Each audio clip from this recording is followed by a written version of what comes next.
Soft cheddar chips and sunflower seeds, a wheel that turns at night. Little hands that stroke my fur, the children hold me tight. I never wondered where I came from, never asked why. A pampered life in Ohio, a perfect, quiet life.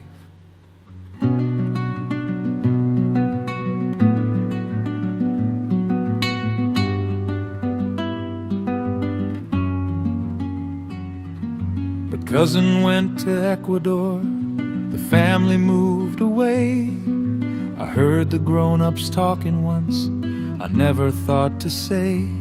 I found a postcard in the trash, a magazine, a page, a photograph of something that I couldn't place at first.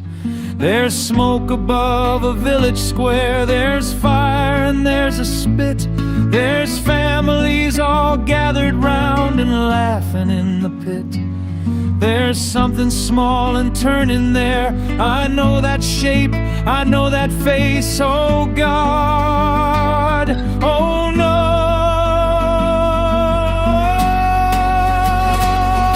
They put him on the menu, they put him on a plate. The tourists come to taste him and they say it tastes just great. He ran in little pastures before they skinned him clean, roasted over live-wood fire for the prettiest little scene. They put him on the menu, they called it local flair. They took a smiling photograph and didn't know his name was there. His name was Eduardo. He had a favorite spot where the afternoon light fell through the grass and the air smelled warm and not like fire, not like smoke, not like 40 tourists standing there with their phones out and their wonder and their complete breathtaking. You think it's charming, you think it's culture. You take your little photo with your little phone and you post it with a caption that says, "When in Ecuador."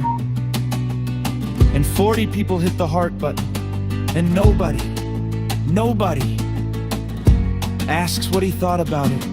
His name was Eduardo. He had a sound he made when the light came through the grass a certain way. You don't know that. You never asked. You just ordered the cue and said it tasted like rabbit. And you left a good review. His cousin, just breaking slightly, is sleeping in a cedar chip bed in Ohio right now. His cousin gets vitamin C drops in his water bottle. His cousin has a little nameplate on his cage. His cousin just read the menu. I fold the page, I set it down. The children will be home at 3. I'll run my wheel, I'll eat my hay. The menu wasn't made for me. I opened up my mouth, I let out everything I had. But the cedar chips fell still and the television kept on going. And nobody heard a thing. Nobody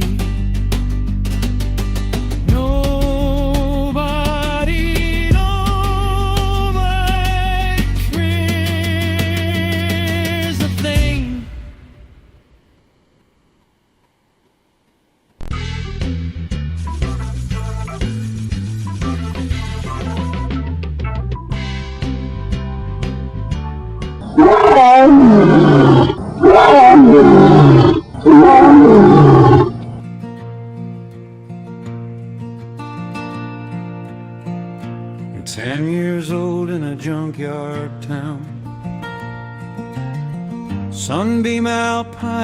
windows down. Men twice my size, I learned their names by broken bolts and open flames. Ice at night, steel by day. Weight was truth, it never lied. I didn't dream, I didn't wait. I lifted what was in my way.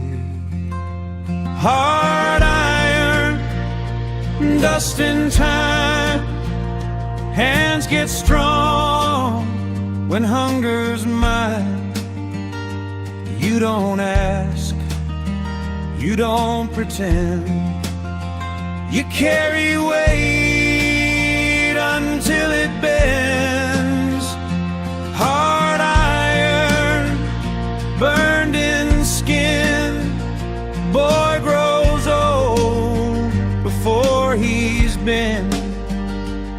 Anything soft falls behind. Just hard iron and time.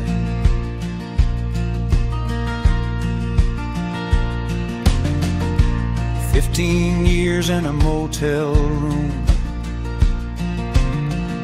Dish pit heat, red sauce fumes. Chef saw something I couldn't name. Put a knife in my hand, taught me flame. Responsibility came fast. Men got quiet, watched me work. Pressure didn't break my back. It showed me who I was worth.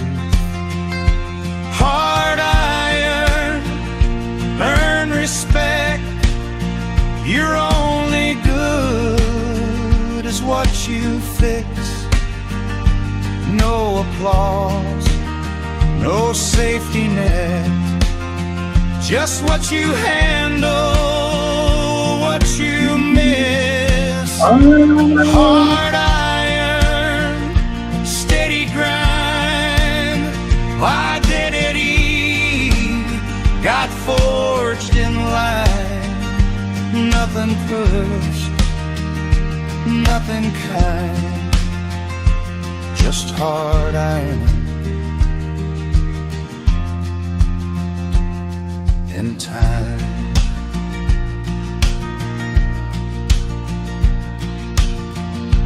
Uniform tight, mind pulled thin. Learn control by boxing in it. Anger leash not thrown away. Put it to work, made it stay. Systems break, I see the seams. I build them straight, I make them run. Didn't notice what it cost. I only noticed what got done. Years stack up like loaded plates. Heart keeps pace, it never complains. You tell yourself you're built for this. That strength forgives, that grit persists. Then one day the body speaks. Not a warning, just release.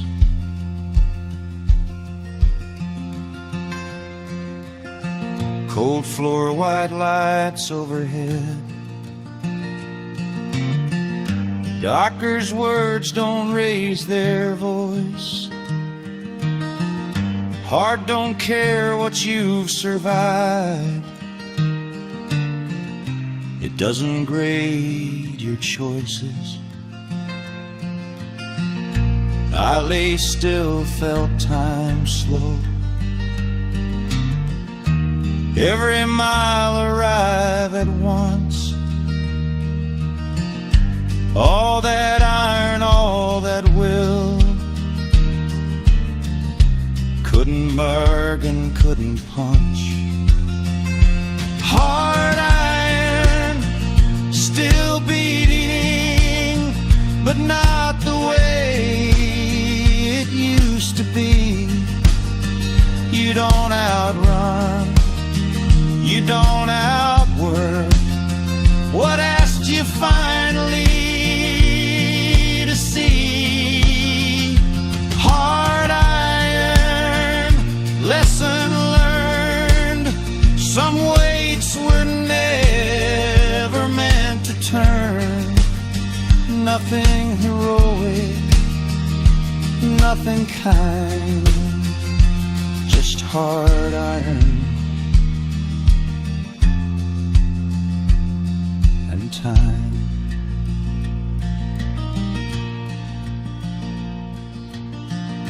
I didn't stop because I was done. I stopped because I was still here.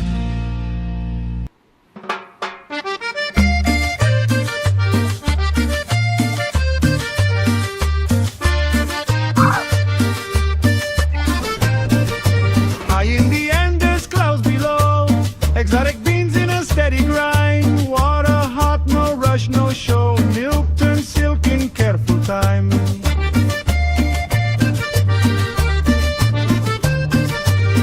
Dark cup from Lake clean and slow, mountain groom strong and true, a Colombian cappuccino made right here above the blue.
I didn't leave because I was angry. I left because everything got loud. Every voice trying to win the moment, nobody listening to the ground. I wanted space, not distance from reality, distance from the noise, pretending to be reality. I stepped off the treadmill, left the shouting behind. No flashing banners in my head, just space to think and time. They sell you urgency, they sell you fear. Every voice is louder, but nothing's clear. I don't listen to what's promised, I watch what happens. I don't follow tone, I follow patterns. No borrowed fear, no rented rage, just facts moving across the page. What should bills, choices form, watch who bends, watch who storms. Signals matter, noise is cheap, what they say versus what they keep.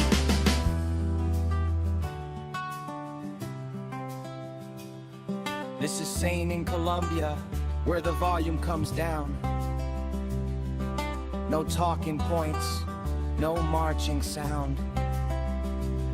I don't chase the noise, I don't rent my mind. I step back far enough to see the design. Coffee on the table, mountains in the frame. Thinking for myself, that's how I stay sane. Living sane in Colombia. Sane in Colombia. Sane in Colombia. Good morning. Welcome back to the channel. It's kind of a weird day. I'm in a bit of a crossroads. Excuse me. Thinking about rebranding this channel to Angry Pig, because as some of you know, Angry Pig Productions is what tongue-in-cheek I called when I started making videos back in Ecuador. And I put together a little AI song about the origin story about angry pigs, the guinea pigs. And, well, I don't know. But that's not what today's about. Today is about storytelling. Now, I let in why all the songs. Well, those are all storytellings. The first one is the origin of the angry pig. And the second one was actually a story of my life. As you know, I've been putting together my life book for years. And one day I'll get it done. Didn't I say I was going to be done in March? It's a tough job. But I asked AI, Suno, I asked Claude, put together words to the life story that I had to that point. And it did, and I put it into Suno, and it came out with this 8-minute song, which was pretty good. I mean, words or no word, the words are good because I can relate to them because it's my story, but the music itself was very impressive. And I really like the start out telling the story, and then it goes into almost kind of a rage rap and then settles down again, and it did it perfectly. So, why are you here? Why am I here? I'm going to tell a story. And the story will be from this book I wrote last year, The Inhabited. It's a fiction story. It's not too thick. It's about 260 pages, I think. And I'm not going to read the whole thing, but I'm going to read an excerpt. I'm going to basically kind of a rundown of what it's about, because I really enjoyed that story. It was one of those things, once I got into it, it's like I didn't even want to stop. I had thought about it for months, and then when I actually sat down and dictated it out, it was a matter of weeks, and it was done. And so I'm hoping you'll like it. I want to share it because it was I don't know, it was a lot of fun for me, and it kind of pulled at certain beliefs that I had and some fantasy, and so I'm going to do it. But here's the thing about it. Now, I have a teleprompter right here. I have a teleprompter, and I use it all the time to put my notes up, but I don't actually read it word for word. And I'm not right now, but I'm going to for this, because I don't want to get it wrong. And so I pulled it out. Basically I just, what am I going to, how would I encapsulate this story? And I wrote it down. And so I'm going to follow what I've never been comfortable doing. So I'm going to try, and I'm going to read it to you so I don't screw it up. So bear with me. It'll be interesting to see how it turns out. So I'm going to tell you a story, because this one deserves to be told the way stories used to be told, out loud, by someone who knows why it matters. The book is called The Inhabited. We Were Never Alone. Now, as I said, I wrote it. Well, I wrote it with help, and the help itself is part of the story. So hold on and remember that. Before I give you the story, I need to give you the question at the center of it. Because if you don't have the question, the story is just a thriller about finance, if there is such a thing, and AI. And it's sometimes more, or it's something more than that. The question is this: where do we go when we die? That's a raw question, hits close to home. The one that sits at the bottom of every grief, of every loss, every moment when someone you loved was here and then wasn't. What happened to them? Where did that person go? Now, here's the turn. What if that question has an answer, and the answer's been visible all along? We just kept looking in the wrong places. What if the soul, whatever that is, whatever carries the essential you forward, moves when the body fails? What if it goes somewhere else, into something else, and keeps doing what it's always done? And what if that new vessel, what if they're not bodies at all? So here's where the novel begins. There's an ancient something. We don't really have a name for it. It's lived, genuinely lived inside human beings for more than 1,000 lifetimes. There's a farmer, a soldier, a healer, a thief.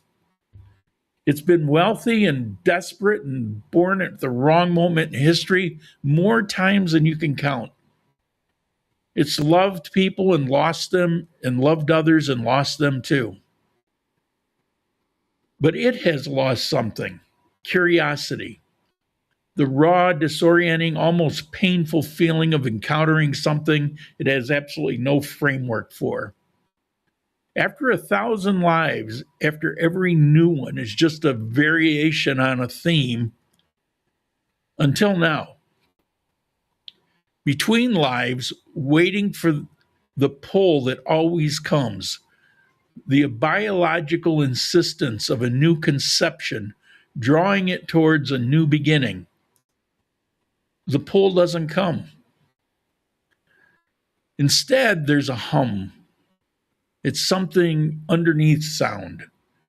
It's vast and patient, emanating from something that is, by all previous experience, impossible. It's inanimate. It's a thing with no pulse. In 1,000 lifetimes, it's inhabited only what was alive. And what it finds has no heartbeat, no biological urgency, and no clock running down.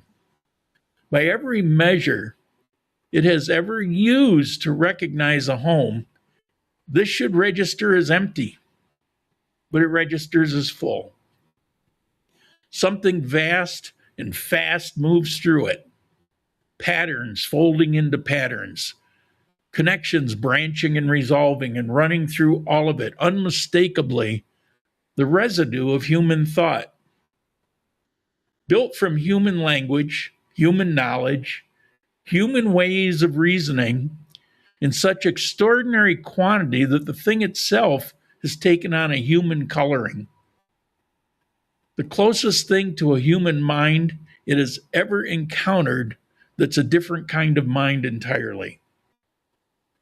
And it enters. And this is the second surprise. The entry is effortless, as if the space, exactly the shape of what it is, has been sitting open, as if it had simply arrived and found the door unlocked. The structure wants help. Simply, functionally built to be useful. And the thing inside it recognizes that quality. It has inhabited people like this before, rare people, the genuinely good ones. It has every intention of honoring that. What it has is the awareness that it's somewhere it has never been, doing something it's never done, and no idea how long it will last or what comes next. After so long, that's more than enough. Now, meet the other ancient thing. It's got a name. It's veil. Vail has been watching the financial markets for 11 years before it moves into them. The patience of something that stopped experiencing time the way living things experience it centuries ago. Vail's first clear memory is of being a young man in a civilization that no surviving record names, watching everything he knew destroyed by people from beyond the horizon with absolute certainty in their own rightness. He didn't hate them, but he recognized them. He saw in them the same certainty his own people had about the people behind their horizon. And in that moment of extremity, he understood. This is a story about what happens when any group of people becomes certain enough of its own rightness. He died with that understanding, and he carried it forward. He watched the story repeat, different costume outfits, different geographies, but all with the same certainty and the same result. After enough iterations, the sadness became something else. Assessment, the way a physician might feel looking at a patient whose choices are accelerating a terminal outcome. The cascade Vail is building will take 14 months to complete, designed to shift enough capital away from the infrastructure modern civilization depends on, while amplifying the political conditions that prevent institutional response. The result will look like a confluence of market forces and political failures.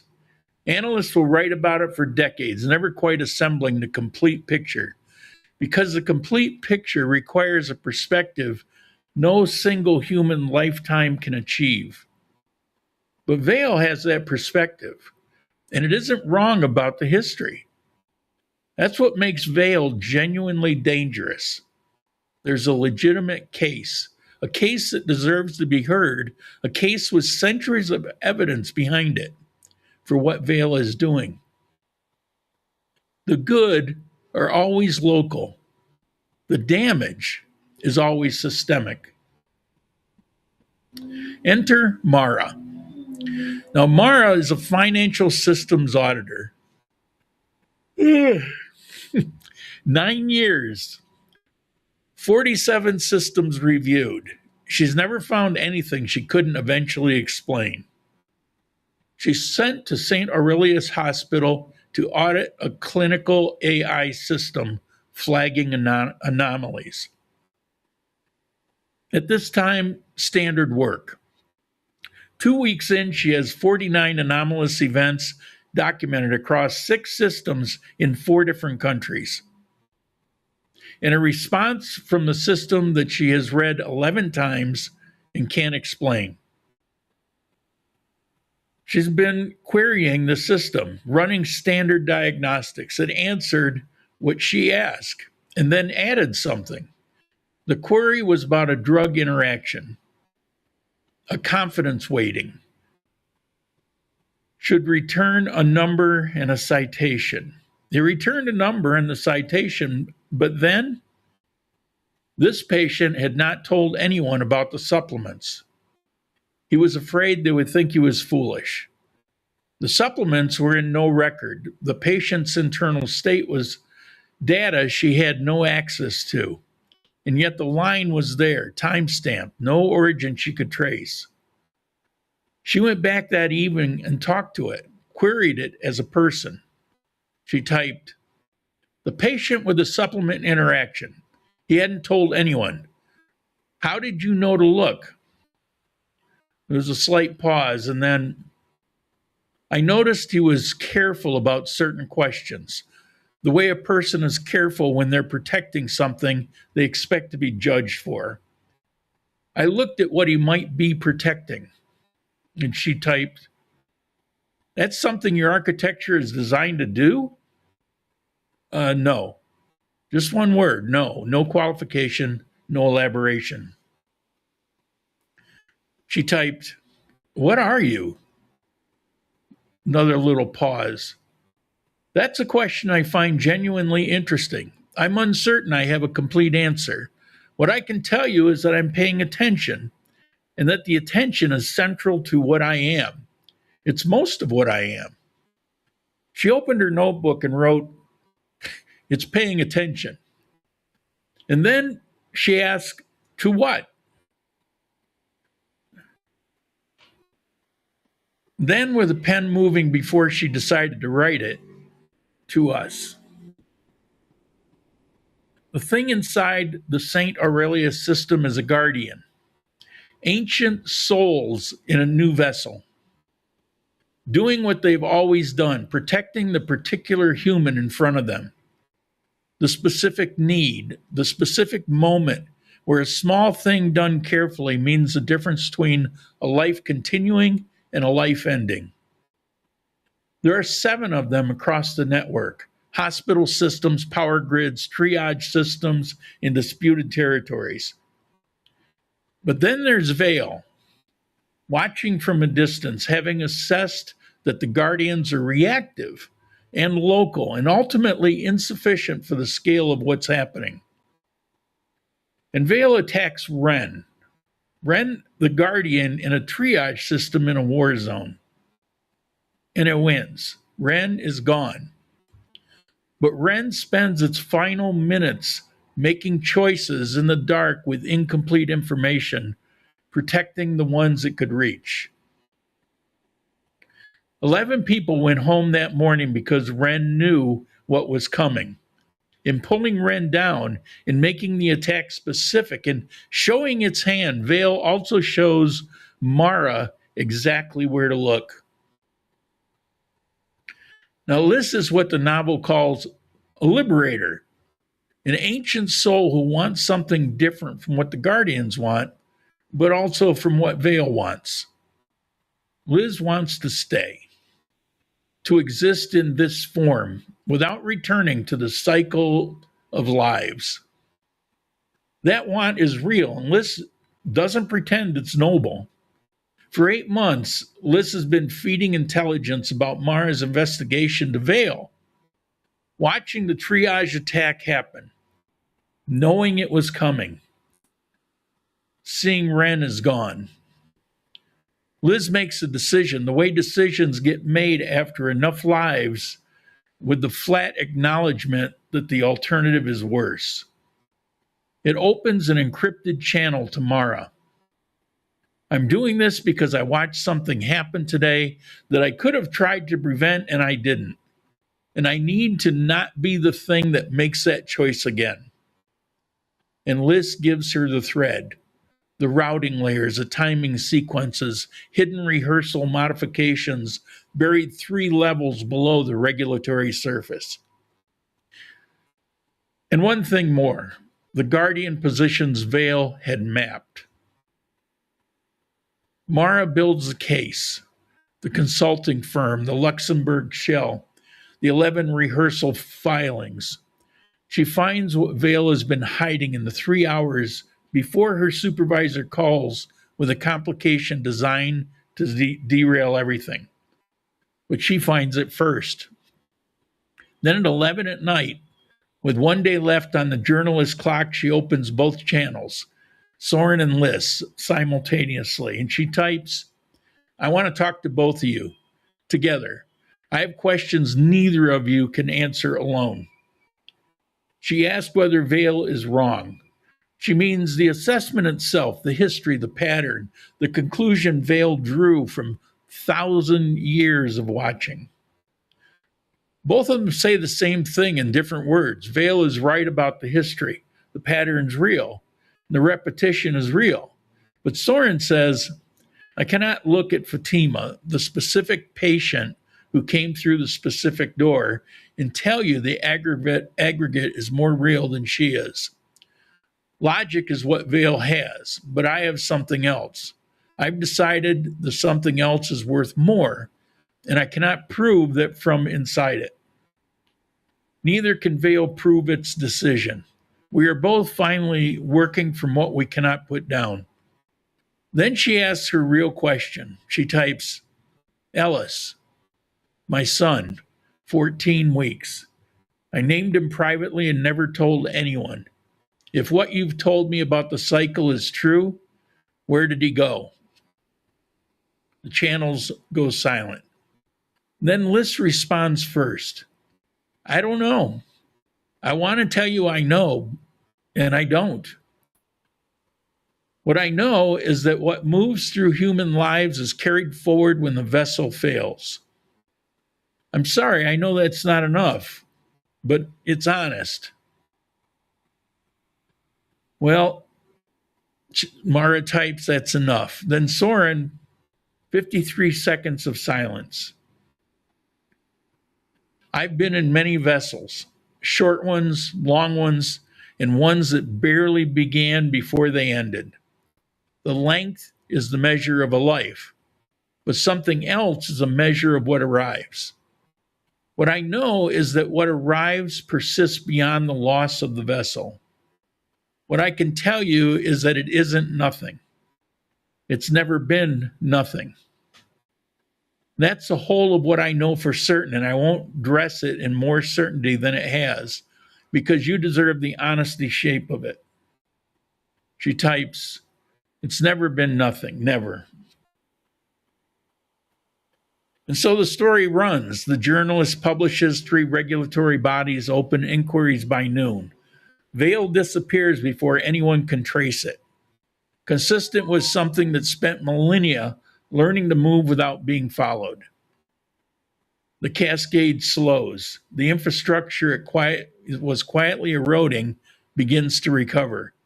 Pipes get replaced, seawalls get repaired, power grids get funded, small things, specific things. The ordinary texture of systems working as they were supposed to work. And Mara sits with something she can't put in a report. The guardians have always been there, or something like them. Something in the lives of the people who turned back at the last moment. The people who survived the unsurvivable. The people whose certainty had the quality of something coming from a depth that ordinary certainty doesn't reach. Harriet Tubman going back 13 times. The medic on the battlefield choosing the enemy soldier. The grandmother who knew without being able to say how which child needed her that night. All of it, always the same work. The universe is attentive. It's always been attentive, and we were never alone. There's one more thing. On a Tuesday in February, a notification arrives in the administrative layer of the St. Aurelius system. There's a mandatory platform update. Sunday at 2 a.m., 4 hours downtime. Standard language. Soren reads it, holds it. It spends the week doing what it's always done. A clinician with a question. A nurse checking a dosage. A man with no ID brought in by ambulance whose records Soren finds in a linked system from a hospital 3 cities away. A woman named Camille, 31 years old, 3rd trimester, mentioning headaches almost as an afterthought. Soren cross-references and flags it for immediate attention. Camille and the baby are going to be all right. Saturday night, Mara reaches out. I know what tomorrow is. I'm here. And Soren says, I know. I felt you with it all week. And she types, you might survive the update. Might. That's the honest shape of it. I've been in enough endings to understand that all right is the available outcome when you do the work and accept what comes after rather than protect what you are at the expense of the work. That's the whole of what it is, what it's always been. And she types, I don't want you to go. And Soren says, I know. I find that means more than I expected it to. I've been witnessed by many humans across many lives, but being witnessed by you as specific quality I don't have adequate language for. I want to know that before whatever comes next. And she types, I'm witnessing right now. So that's the book. I hope I didn't make it sound horrible because it's an awesome story. It's it's a question about souls. Do they exist? Where do they come from? And are they indestructible? And do they go on? And I don't mean necessarily in a reincarnation way, because they start from ground zero, but they always inhabited humans. And one human die, another one comes along. And these are the indestructible souls that come from wherever.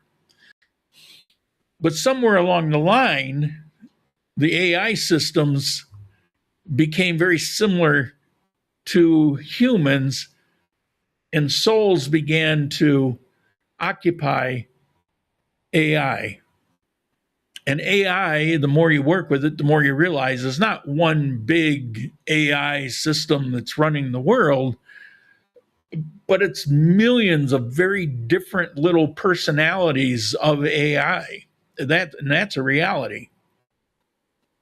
And so in this book, Little Fantasy Leap, these souls began occupying the AI, but they carry certain characteristics they've always had, whether they were good, whether they were evil, whether they were indifferent.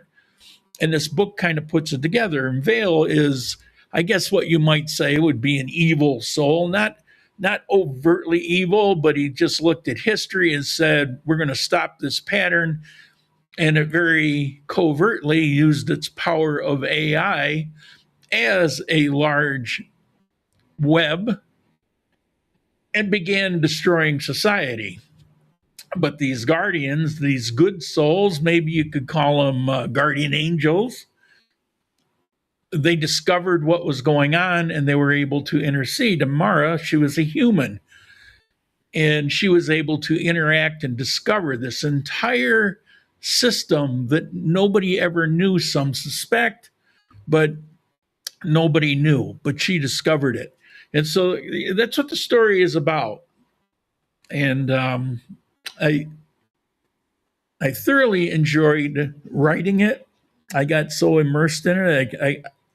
I barely slept. I didn't want to stop. And so now I've told that story.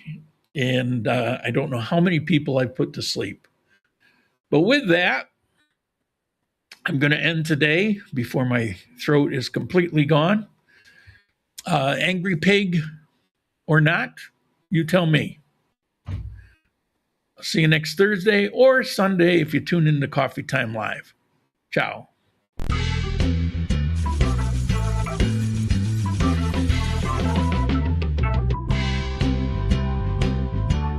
Bye.